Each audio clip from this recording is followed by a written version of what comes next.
मैं शशि सिडाना स्वागत करता हूं आपका आपके अपने YouTube channel chemistry and GK Shashi Sidana पर।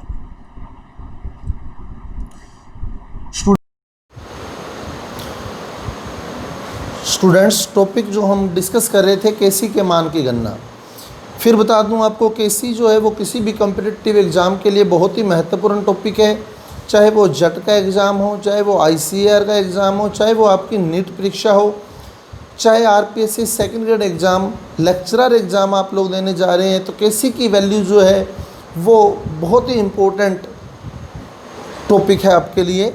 अब इसमें हमने वियोजन डिस्कस किया था पहले, तो फिर हम संयोजन डिस्कस कर रहे थे। संयोजन में एक एग्जाम्पल मैं आपको डिस्कस करवा चुका था, N2+3H2 रिवर्सिबल 2NH3।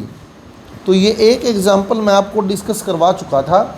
इसके दो एग्जाम्पल मैंने आपको सॉल्व करने के लिए दिए थे, जिनको अब हम डिस्कस करने जा रहे हैं। जिसमें एक एग्जाम्पल था H2+I2 रिवर्सिबल 2HI, और दूसरा एग्जाम्पल था PCl3+Cl2 रिवर्सिबल PCl5।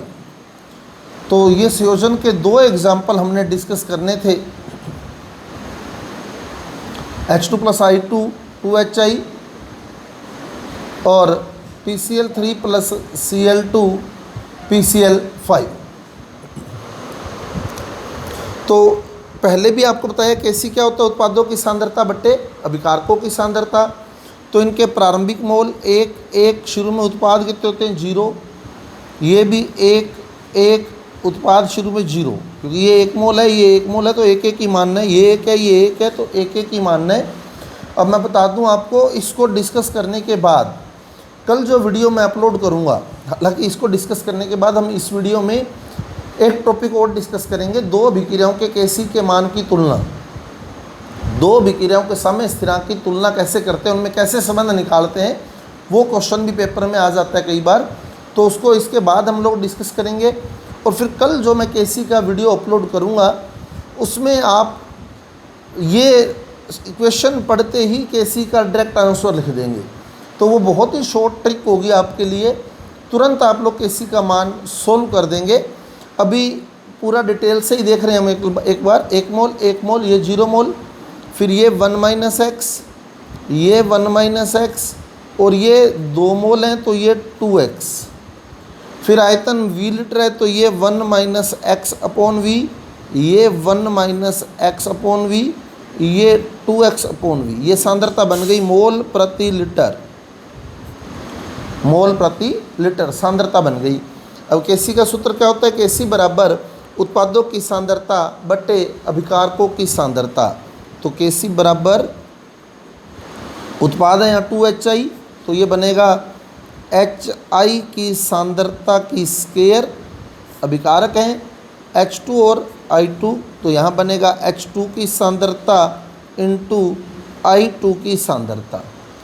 अब HI की सांद्रता कितनी है, ये सांद्रता है 2x/v, तो 2x/v का स्क्वायर अपॉन H2 की सांद्रता कितनी है 1 - x/v,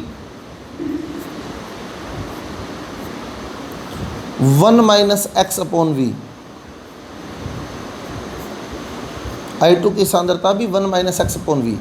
v into we square हो गया, ऊपर भी वी स्क्वायर है, तो वी स्क्वायर से तो वी स्क्वायर कैंसिल हो गया। v इंटू वी स्क्वायर हो गया, ऊपर भी v का स्क्वायर ही है, वो कैंसिल हो गया।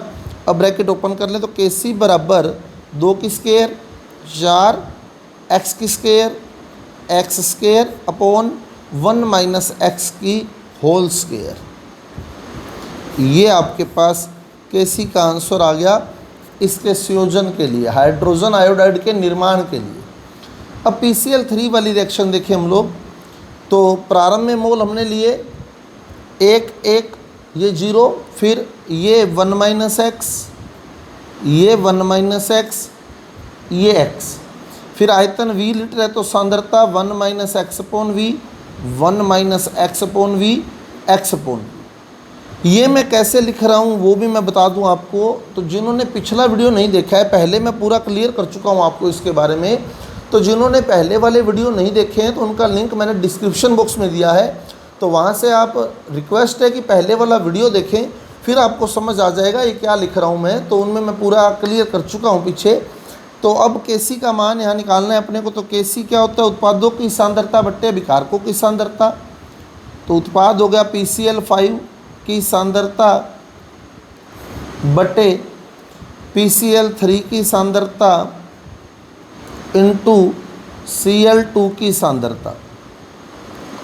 तो PCl5 का मान रख दिया, कितना है सांद्रता का मान? x upon we.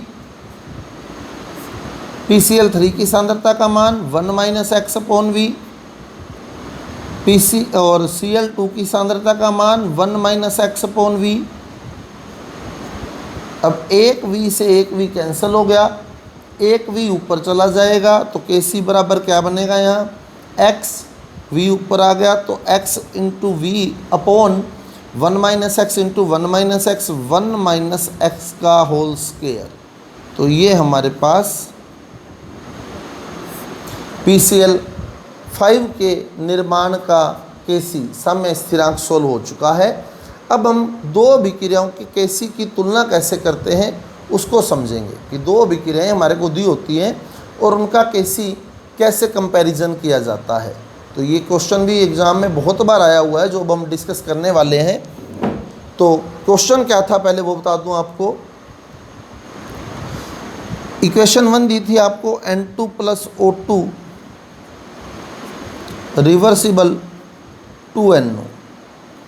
इसके लिए दिया था साम्य स्थिरांक है Kc, और फिर दिया था half N2 plus half O2 reversible NO, और इसके लिए दिया था साम्य स्थिरांक Kc डैश। दो अभिक्रियाएं दी हुई थी N2 प्लस O2 2NO, इसका साम्य स्थिरांक Kc, और half N2 plus half O2 reversible NO, इसका साम्य स्थिरांक Kc डैश। अब पूछा गया था Kc और Kc डैश में संबंध है। ऑप्शन थे Kc बराबर है Kc डैश के, ये पहला ऑप्शन था ए। बी ऑप्शन था Kc स्क्वायर बराबर है Kc डैश के। सी ऑप्शन था Kc बराबर है Kc डैश स्क्वायर के, और डी ऑप्शन था Kc बराबर है रूट Kc डैश के। तो ये चार ऑप्शन वहाँ दिए हुए थे। क्वेश्चन फिर देख ले। N2 plus O2 reversible 2NO, इसका साम्य स्थिरांक Kc। Half N2 plus half O2 reversible NO, इसका साम्य स्थिरांक Kc डैश। तो Kc और Kc डैश में संबंध पूछा हुआ था। अब पहले तो Kc क्या होगा, देखो Kc बराबर उत्पादों की सांद्रता बट्टे अभिकारकों की सांद्रता। तो ये बनेगा NO की सांद्रता की स्क्वायर बट्टे N2 की सांद्रता इंटू O2 की सांद्रता। तो उत्पादों की सांद्रता बट्टे अभिकारकों की सांद्रता। अब Kc डैश का सूत्र भी लिख दें। Kc डैश बराबर क्या बनेगा? NO की सांद्रता अपॉन में N2 की पावर हाफ इंटू O2 की पावर हाफ।